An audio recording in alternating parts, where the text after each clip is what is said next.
what's the name of that David show? The House of David. And it was kind of neat how, and in fact, it talked in the Bible about how they brought all this armor and they stuck on David. He's just a skinny little kid. And he protected the sheep. And he had this big old pile of garbage on him. And he said, I don't want this junk. I don't need that stuff. And so I kind of feel like that with this stupid headphone and all that stuff. I can't pass up a chance to talk about Janie Westland, amazing piano player. You know, I forget about her. She used to play in the church here a lot, and I come in and what? She plays at a dance hall or something. She knows how to add about 10 notes in between. How does she do that? She knows how to dance on the piano, I see. And then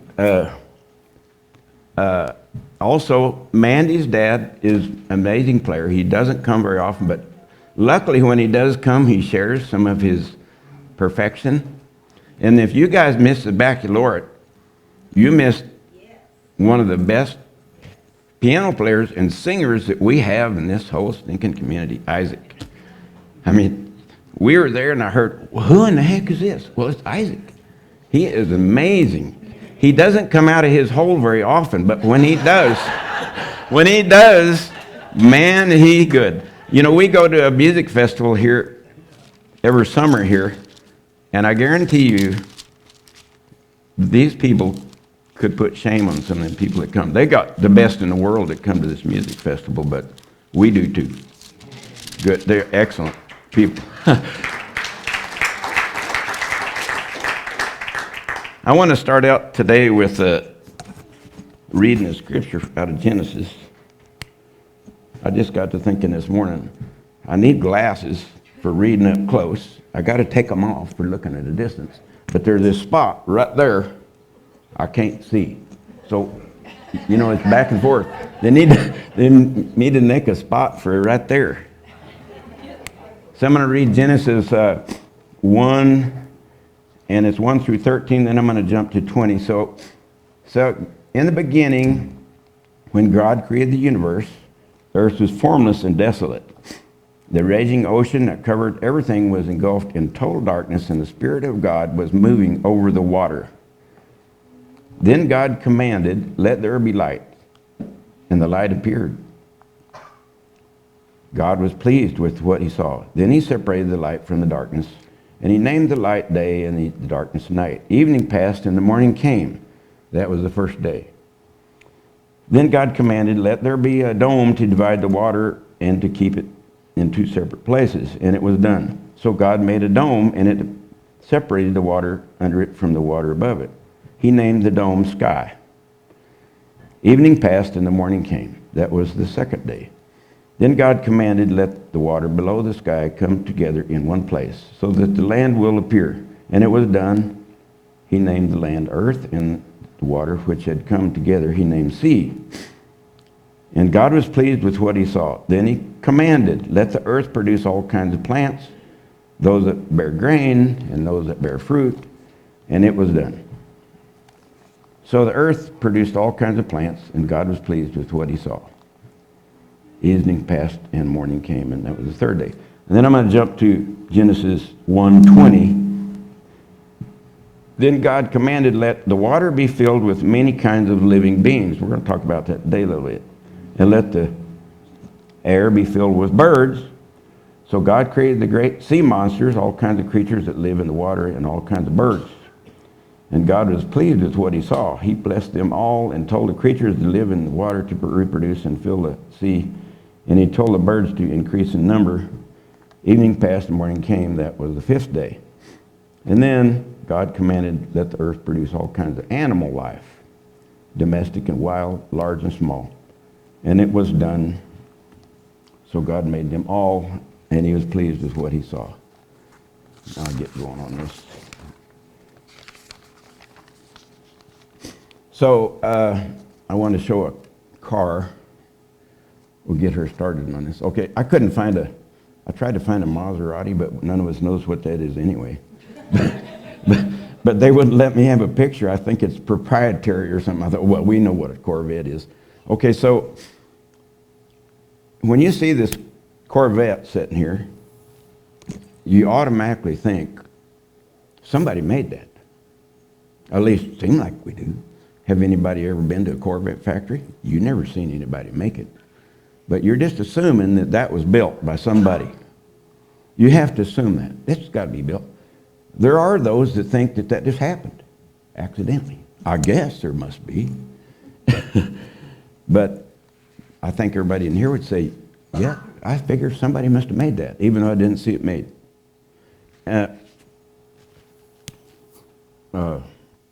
So, Earth and the universe are so unique and complicated that we are clueless how it was made. But we can't deny that it's here. We see it all the time. We can't deny it. Let me use an example of a flea. So, if you have a flea on an elephant, just think about a flea. I wonder how far they can see, maybe that far, you know. They can't see very far.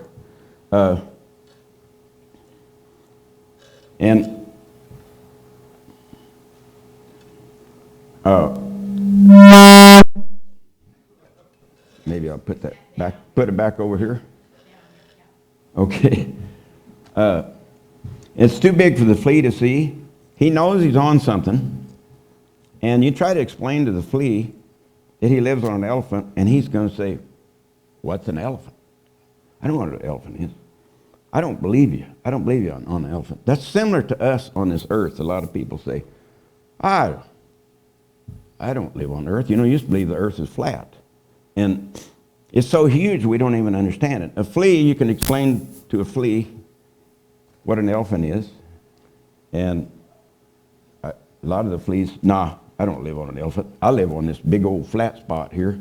And he's wandering around through the elephant here, and he thinks it's a forest.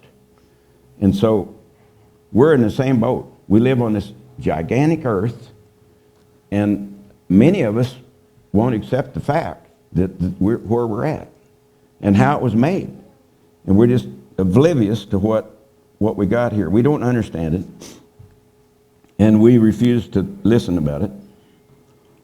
It's above most of us to comprehend where it came from, how it was built. And many people don't even believe this was created by a super being that we call God. And of course, you've run into them. In fact, you might even have been one of them. So as a farmer, I'm outside most of the time. And I see stuff all the time that I'm thinking, wow, this is amazing. I mean, how could that possibly be?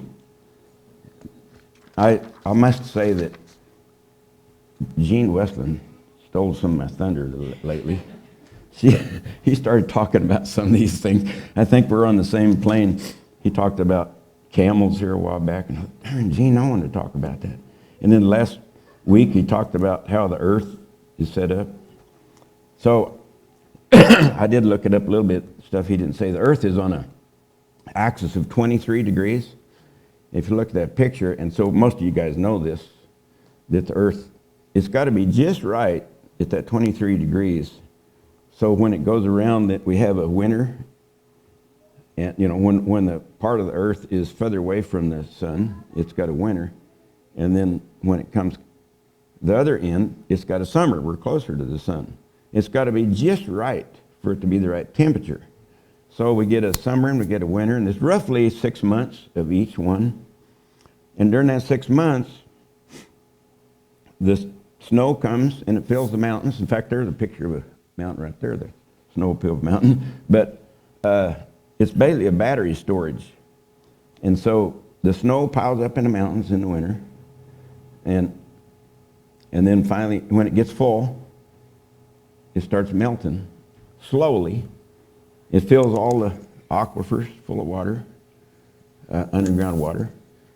And then come summertime, we come out of our cave and we start planting crops. And here comes the rivers. So we have all this water that comes down that we have to feed our crops in winter. So that's really a unique setup. The atmosphere is 5 to 10 times thick, 10 miles thick. So if you had a planet, most of these planets are not protected by an atmosphere. And so without this atmosphere, we got that ozone layer, and so the oxygen comes up, and it won't get away because we have this atmosphere that protects it. I guess that ozone layer, they put a new tax on us in the last few years, a carbon tax, and I think what they're doing is taking dollar bills and sticking them in all the holes that we've been poking in the ozone. That's all I can figure they're doing with that carbon tax. And they're plugging them ozone holes. So that's a good thing. So the oxygen is trapped, and oxygen is made by plants. And it's trapped so it doesn't get away, and it also keeps the sun rays from coming down and cooking us. So it's kind of a unique setup, this atmosphere thing. Now, one of the things that I've noticed is that amazes me is photosynthesis. I remember studying this in school. And so a plant, it makes these leaves, and it sucks up this sunlight that you can see kind of the sunlight. This makes things bright. But it soaks up sunlight, and it turns it into solid stuff. It takes a little water, it takes some sunlight, takes some carbon dioxide that we release when we breathe, and it makes it into solid stuff like a tree or a banana or tomatoes. Do we understand that? How does that happen? I mean, just take a blob of this here and make me something? I don't get it. I don't get it how it works, but it does work, and it's a unique setup. God made it, and he's got some pretty good tricks. I don't know. He does a good job. And so the plants, in the process of this, they take in take in carbon dioxide that we expel when we breathe, and then they make oxygen for us to breathe again. And so it's a big, complete cycle that we need the plants, but we need the people to breathe oxygen. So we need both. We need plants and animals. We're feeding each other. It's a complete cycle. It's just really unique. But I never have quite figured out. I mean, when God returns, I'm going to say, how do you make photosynthesis work? How do you take something, this light, and turn into solid stuff? He's going to say, it's way beyond you. I'm not going to try to explain it, I think. He's probably right.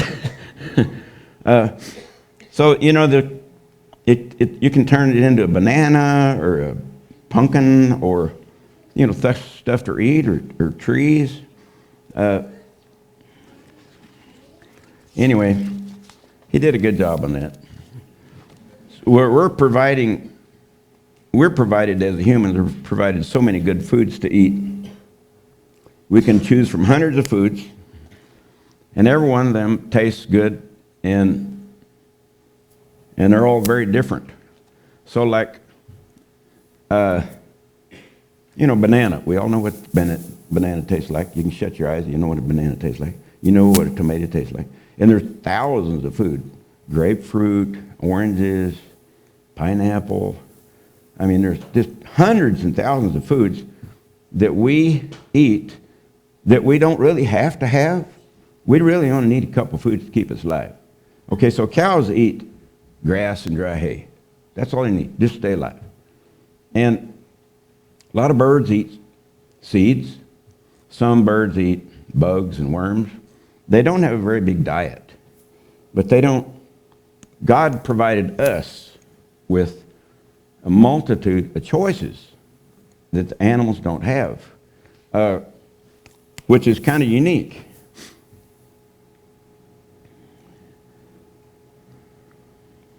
Okay, another thing that I've noticed, why do these fruits and vegetables have color? They don't need color, except for us. When you see a banana, you go, wow, that's kind of neat. Look at that. It's yellow. That's a banana. I like that. And you like colors. You like oranges are orange. Bananas are yellow. Celery is green. And all that stuff kind of appeases us. You go, ooh, that's neat. Did you know that most animals are colorblind? They don't need to be happy. All they're trying to do is just eat and reproduce and survive. But God made stuff for us that has made us extra happy. Humans are the only ones that We have all these unique things that are provided for us to make us happier. You know, why are apples red? Why are bananas yellow? Asparagus green? So just seeing the colors is pleasant. And then we also are given taste buds. And so there's about a bazillion different things that you can taste. And it's all on your tongue.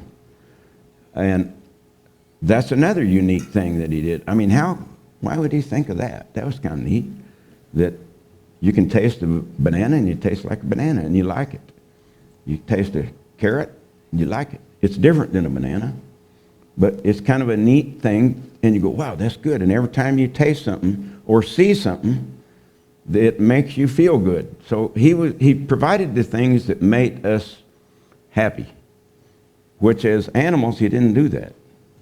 They pretty much they're just going to eat, reproduce, and survive. And that's all their whole purpose in life. But our purpose in life is to be happy and enjoy what God provided for us. So we wouldn't really need to be able to see colors or taste buds if our whole purpose was just survive. And you know, they talked about some of the people believe that Earth was just created by accidentally, you know, a little bit at a time. Well, what would be the purpose of developing taste buds? Or sight, color differences. There wouldn't be a purpose. So God did that himself. That was a unique thing he did. One of the things that supports God creating the earth is, okay, let's say an animal could eventually evolve into a chicken or something, or whatever it did, you know, chicken or a horny toad or frog or whatever. So, but the thing is, you got to have two of them doing it at the same time. You can't just have one. You have to have a male and a female all the way along. And boy, what's the chances of that happening? I mean, the wife would have killed the husband a long time ago. That would have been ended right there. So producing two at once is just like not even possible unless God did it. He made them all at once. Now I want to go through a few animals here and kind of explain some of the neat things that didn't. Now we're talking about a bear here. So a bear, they can hibernate because see, a bear in the winter, there's nothing for them to eat. They eat dead animals and live animals, and all them other animals, they're either head south or they hibernate too, and they eat berries and stuff. Well, there ain't none of that available in the winter. It's just snow. So they get to hibernate. Well, that's kind of a unique feature, hibernating. They'll hibernate from 3 to 7 months. Their heartbeat goes down to 10 beats a minute. And I think my wife's half bear. She's like, her heartbeat's like 30. Until I walk in the door and then get up to about 150. And the volume comes up. Anyway, so, and they take 8 breaths a minute when they're hibernating. And there's no food for them in the winter, so that's the reason for them to do this. And it's amazing and they don't even poop or pee all winter. They just sit there and they just absorb it, reabsorb it. Like, I wonder how bad that bed smells when they get up next spring. Okay, I'm going to jump to camels right now. We're going to talk about camels. Gene kind of stole my thunder on that, but most of you guys went at the men's breakfast, so you didn't hear it. So camels are kind of neat. They were developed for the desert. And they got 3 layers of eyelids. And that's so that the sand and the dust that blows, can you imagine living in the desert like that? That'd be horrible. And the layers of eyelids can shuck the sand, and they can kind of blink different eyelids at different times. And it shucks the sand off. And they can live, I read this, Gene didn't say this, they can live up to 10 months with no water. Up to 10 months. They get the water, they can get the water from the grass that they eat, and that's all they need. But I mean, they're not great shape, but they can live up to that long. But see, the desert's set up where it doesn't have water much. And they can vary their temperature from 93 to 104 degrees, depending on the heat. You know, the desert gets really hot, so they can lower their temperature so they can handle that heat. Now, that is crazy stuff here. And camel's toes, which you guys probably know, they kind of have a webbing between them like ducks. And so when they hit the sand, they just spread out, and it's like a snowshoe. They won't sink. I think my wife's part camels. Her toes are connected with. When she swims, she can go really good because she got webbing between her toes. She got a lot of unique features.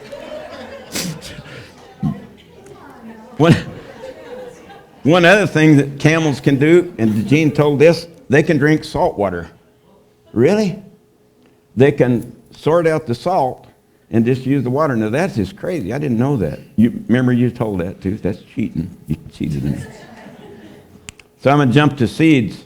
One thing that I've noticed personally is, did you know you can't plant a seed upside down?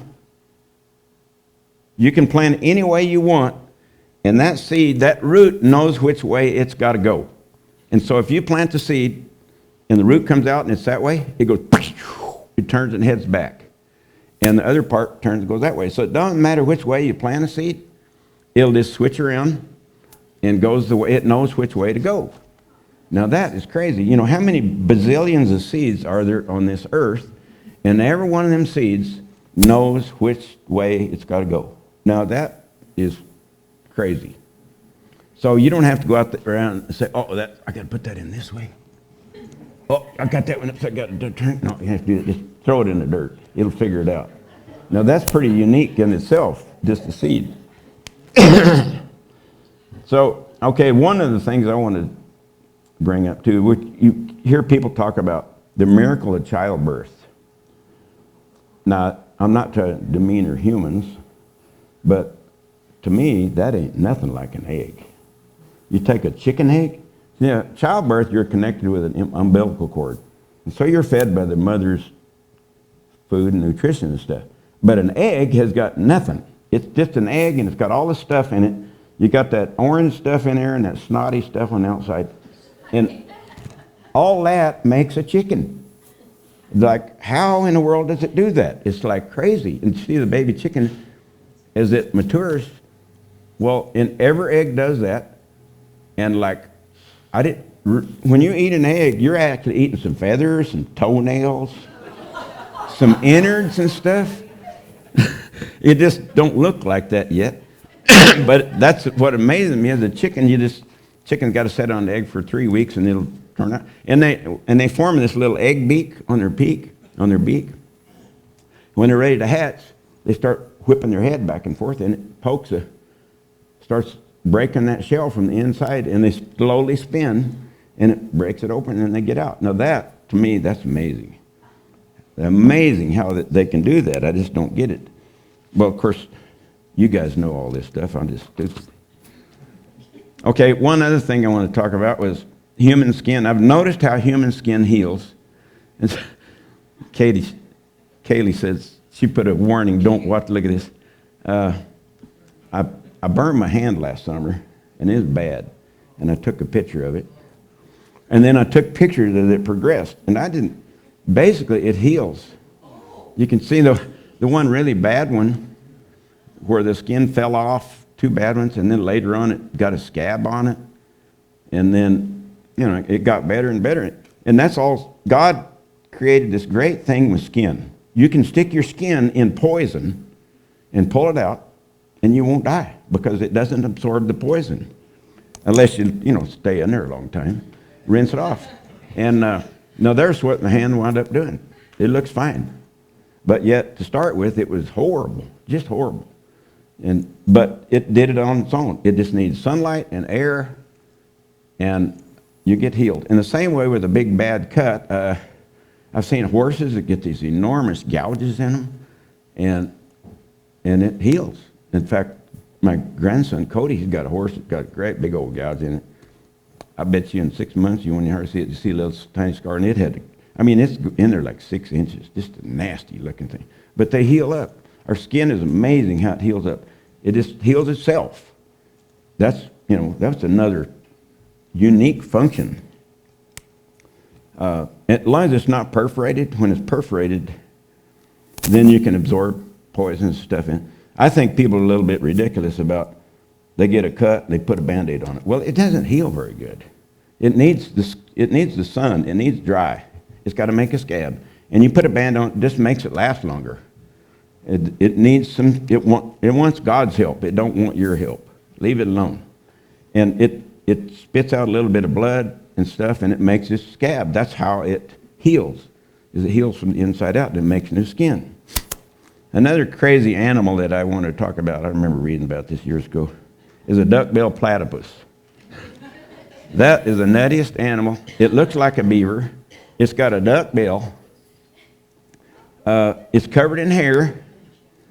It's a mammal, so it nurses its babies. And believe it or not, it lays eggs.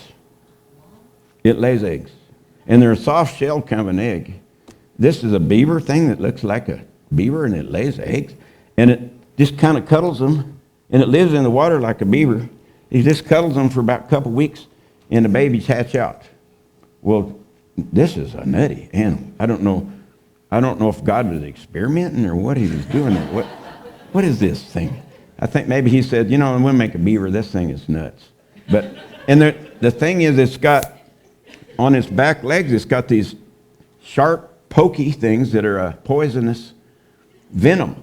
And so its enemies, if it gets in trouble, it gouge them like a rattlesnake, and it's poisonous to its enemies. So that's a crazy critter. One other thing I wanted to mention was insects. Now, to you and me, insects seem like a nuisance. There's bazillions of them. But they're really important for the survivability of humans on Earth. Without them, we wouldn't be here. Like, they decompose dead animals and rotting plant material. They pollinate flowers, so they produce fruit. We all know that you have to have bees, not necessarily honeybees, but bees to pollinate fruit. If you don't have, we don't have fruit. In fact, right now, the United States has got a real problem with honeybees. About half of the honeybees died this last winter, which is a real problem. So all the fruits and stuff have to be pollinated, and so they're trying to regenerate some hives. We don't know what the problem is, but it's a problem. We need to fix that.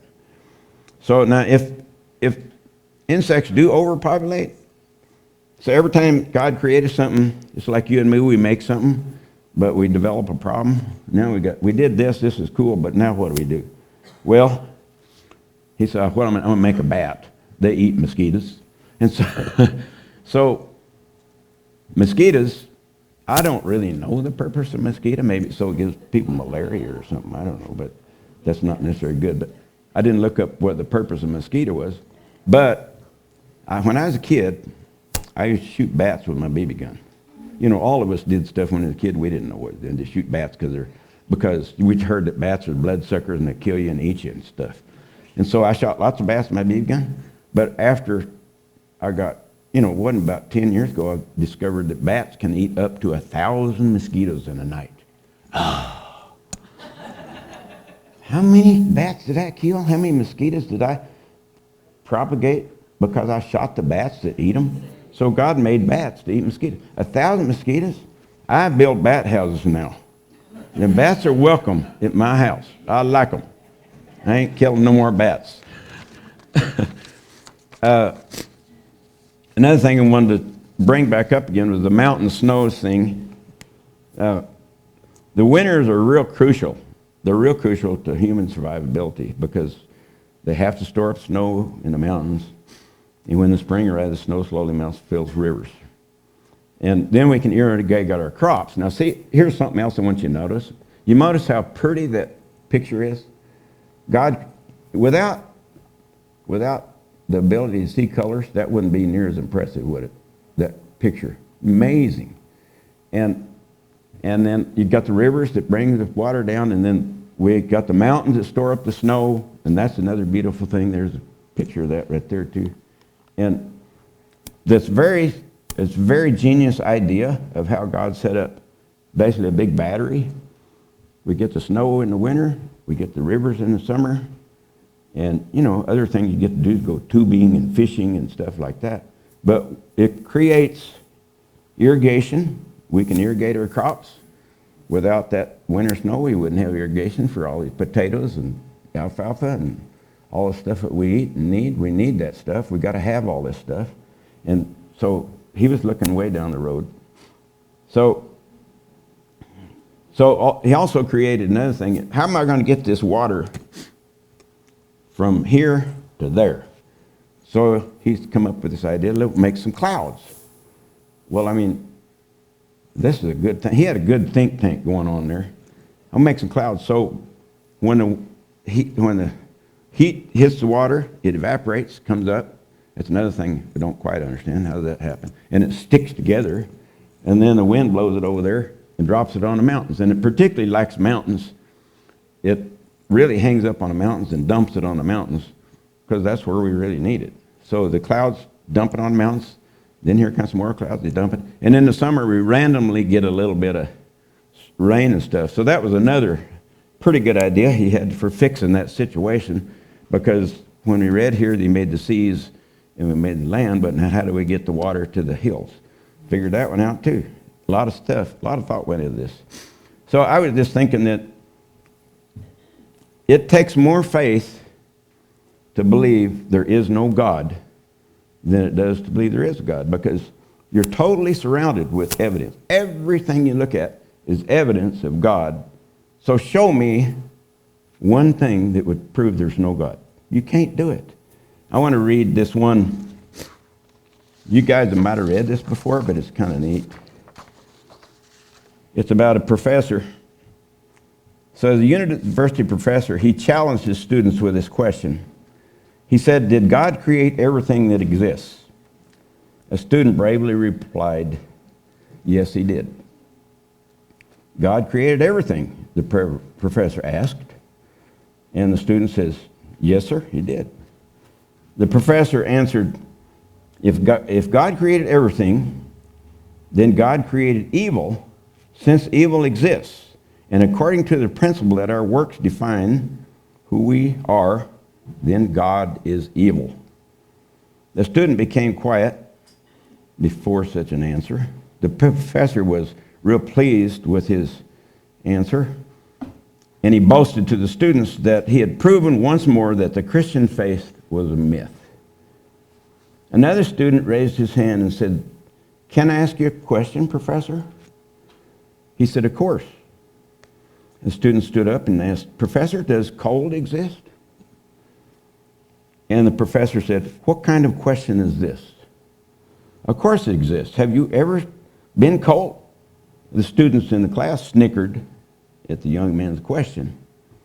The young man replied, in fact, sir, cold does not exist. According to the laws of physics, what we consider cold is in reality the absence of heat. Everybody or object is susceptible to study when it has or transmits energy. And heat is what makes a body or matter have or transmit energy. Absolute zero, which is 460 degrees below zero, is the total absence of heat.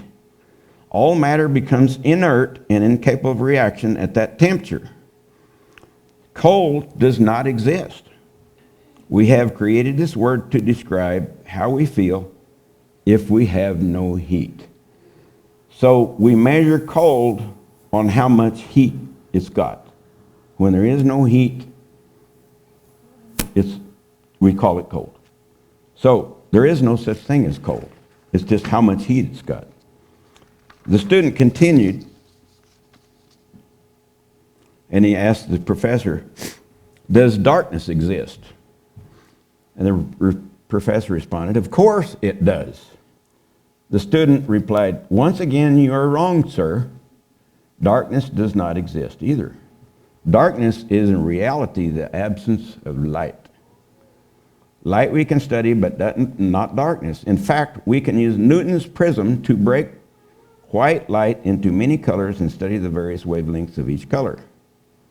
You cannot measure darkness. A simple ray of light can break into a world of darkness and illuminate it. How can you know how dark a certain space is? You measure the amount of light it's got. You're not measuring the darkness. Isn't this correct? Darkness is a term used by man to describe what happens when there is no light. So darkness is graded by how much light it's got. Finally, the young man asked the professor, "Sir, does evil exist?" And now the professor, a little uncertain, he knew he was being cornered here. He said, well, of course, as I have already said, we see it every day. It is in the daily example of man's inhumanity to man. It is in the multitude of crime and violence everywhere in the world. These manifestations are nothing else but evil. To this, the student replied, "Evil does not exist, sir. Or at least it does not exist unto itself. Evil is simply the absence of God. It is just like darkness and cold, a word that man has created to describe the absence of God. God did not create evil. Evil is a result of what happens when man does not have God's love present in his heart. It's like the cold that comes when there is no heat, or the darkness that comes when there is no light." So just like the Corvette that we looked at a while ago, we see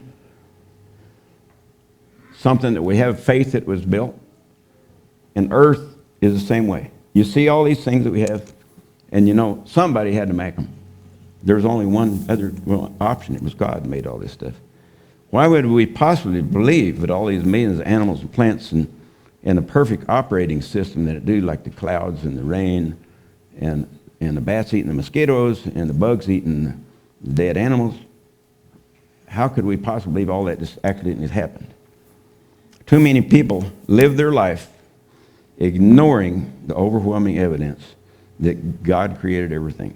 They just go through life, let's just go have a beer, let's go do this, let's go do that. Let's not look at the facts. The facts are totally, totally convincing.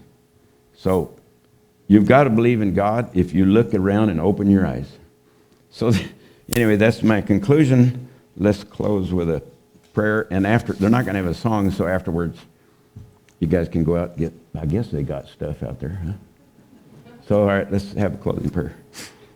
So God, thank you for bringing us here together and to share our thoughts about your word, and pray that people will not ignore the fact that you created everything. And God does exist. And help us to share our faith with others this week. And remember that Jesus died for our sins. And these things I ask in Jesus' name, amen. Okay.